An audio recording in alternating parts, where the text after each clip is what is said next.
बिस्मिल्लाहिर्रहमानिर्रहीम। हम बिहारी से ये ताज़ा दम काफ़िला जो है ये आज लाहौर के लिए रवाना हो रहा है, लाहौर में धरने में शिरकत करने के लिए, क्योंकि गवर्नमेंट ऑफ पंजाब ने हमारे तमाम मुलाजमीन ग्रेड 1 से ग्रेड 22 तक के लोगों के लिए लिविंग कैशमेंट, ग्रेजुएटी और तनख्वाहों को रनिंग बेसिस में इजाफे के ख़िलाफ़ सरापा एहतजाज है।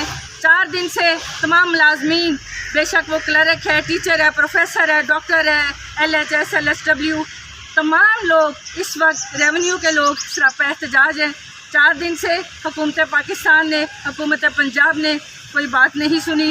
हम ये मैसेज देना चाहते हैं, आज ये एक नया काफ़िला लाहौर जा रहा है धरने में शमूलियत के लिए और सुबह से काफ़िले रवाना हैं।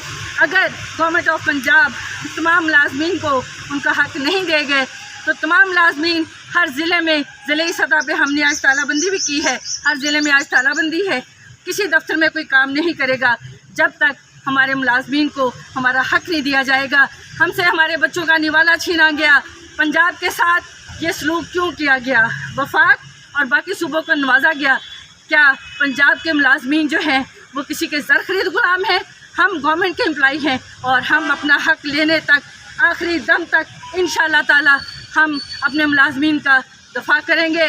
इस वक्त तमाम तंजीमें, हर लोग, हर बंदा, हर बच्चा, हर